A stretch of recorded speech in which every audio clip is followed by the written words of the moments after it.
Imagine standing on top of a 30-foot stone wall, looking out at the horizon and seeing a cloud of dust that stretches for miles. Inside that dust cloud is an invading army of 10,000 soldiers with catapults, fire arrows, and battering rams. In front of you, a rider drops a letter at your gates: surrender or face total destruction in 21 days. Here is the twist. You aren't just watching this happen. You are the commander of this castle. The bad news? You only have 80 guards, 3 weeks of food, and 0 knights coming to save you. The good news? Castle walls were built like giant, medieval murder machines, if you know how to use them. Most people think defending a castle is just standing on the walls, shooting arrows, and dumping boiling oil on people's heads. Movies make it look like a fair fight where whoever has the biggest swords wins. But real medieval warfare wasn't about epic sword fights. It was a massive, high-stakes game of resource management, psychology, and survival physics. Every single stone, doorway, and staircase in your fortress was secretly designed to trick, trap, and destroy an invading force. If you make the right choices over the next 3 weeks, an army of 80 people can hold off a force more than 100 times their size. Make one wrong choice, and your castle becomes a giant stone tomb. So, the countdown starts now. You have 21 days until the enemy arrives at your gates. How do you prepare? What do you do first? And how do you survive when the wall finally breaks? Let's walk through your 21-day survival plan, step by step.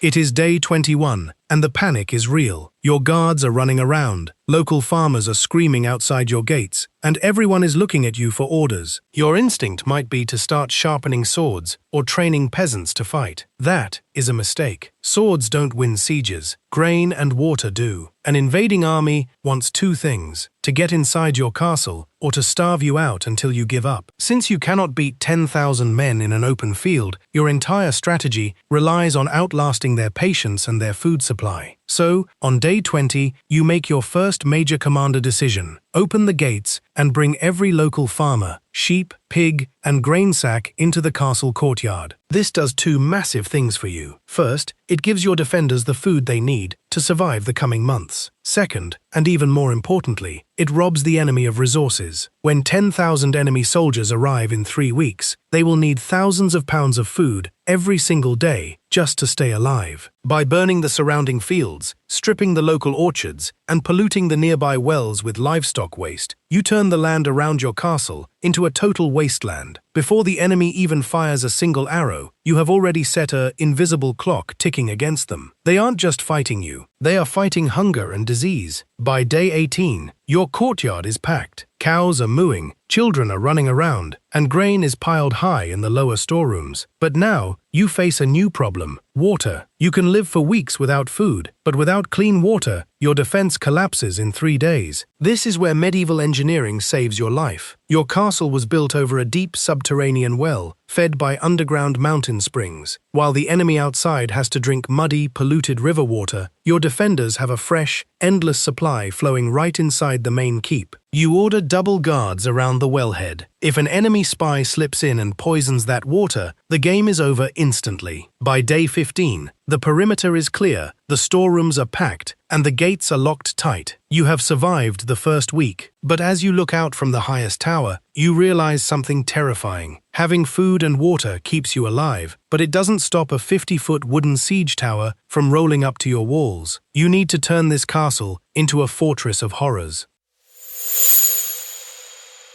It is day 14. The enemy is 7 days away. It's time to prepare the castle's built-in defense systems. Movies always show defenders pouring boiling oil on the enemy. In reality, oil was super expensive and hard to come by. You wouldn't waste precious oil when you could use something much cheaper and way more painful: boiling water, hot sand, and wet pitch. Hot sand sounds harmless, but when dumped from a 40-foot wall, it slips right through the gaps in an attacker's armor. It sticks to their skin under their chest plates, burning them continuously while they scramble frantically to strip off their heavy gear. On day 12, you inspect your main entrance. The gatehouse is the weakest part of any castle, which means it's where the enemy will attack first. But medieval architects knew this, so they turned the gatehouse into a death trap called a barbican. To get through your gatehouse, the enemy has to break through a heavy wooden door, cross a narrow stone corridor, and then break through a second door. As soon as a crowd of enemy soldiers smashes through the first door and rushes into the corridor,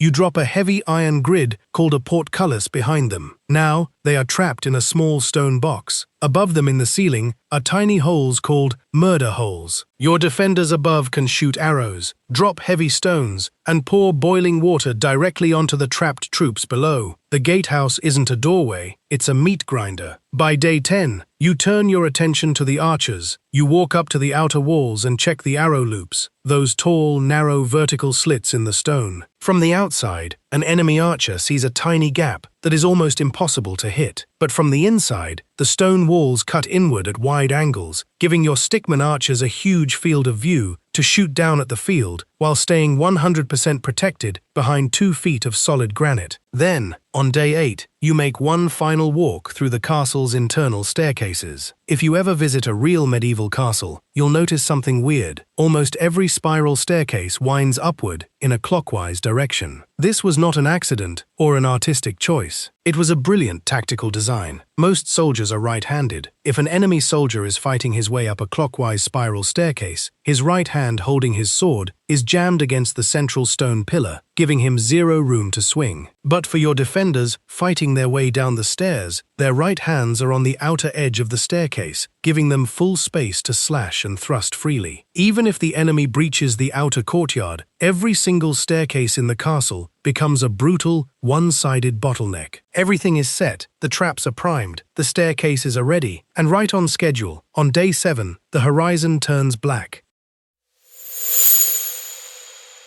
It is day 7. The enemy has arrived. Thousands of tents cover the burnt plains surrounding your castle. Banners flap in the wind. Drums echo across the valley. The sheer size of the army makes your guards freeze with fear. This is the moment where wars are won or lost, not with weapons, but with morale. If your 80 guards panic and give up, all your preparation was for nothing. On day 5, the enemy builds their catapults and trebuchets. Huge wooden arms fling massive 200-pound boulders crashing against your outer walls. The sound is deafening, a deep thum that shakes the dust off the stone ceilings. The farmers inside scream, the livestock panic. How do your walls withstand that kind of force? Castle walls weren't just solid stone. They were actually 2 parallel stone walls with a hollow space in the middle, filled with a mixture of loose gravel, crushed rocks, and mortar. When a giant boulder hits the outer wall, the loose gravel inside absorbs and scatters the kinetic energy, acting like an ancient shock absorber. Instead of shattering like glass, the wall flexes and holds. By day 3, the enemy realizes their catapults aren't knocking down your walls fast enough. They are running out of food. Their soldiers are getting sick from drinking dirty river water, and winter is approaching. They are getting desperate. So, they launch their most terrifying tactic, biological warfare. Instead of throwing stones, the trebuchets start flinging dead horses, rotting animal carcasses, and barrels of human waste over your high walls. Their goal is simple: spread disease inside your closed courtyard and force you to surrender. This is a critical test of your leadership. You immediately organize cleanup crews. You use long wooden levers to haul the carcasses to the far edge of the courtyard and throw them back over the walls, or burn them in controlled fires using precious wood. You enforce strict hygiene rules near the water well. Every piece of waste must be covered in lime powder to kill the smell and keep flies away. Your preparation holds. Disease takes root in the enemy's camp, but inside your walls, your people remain healthy. By day 1, the enemy commander is out of time. His army is starving. Disease is tearing through his tents, and he knows he has to make one final, all-or-nothing attack before his troops mutiny.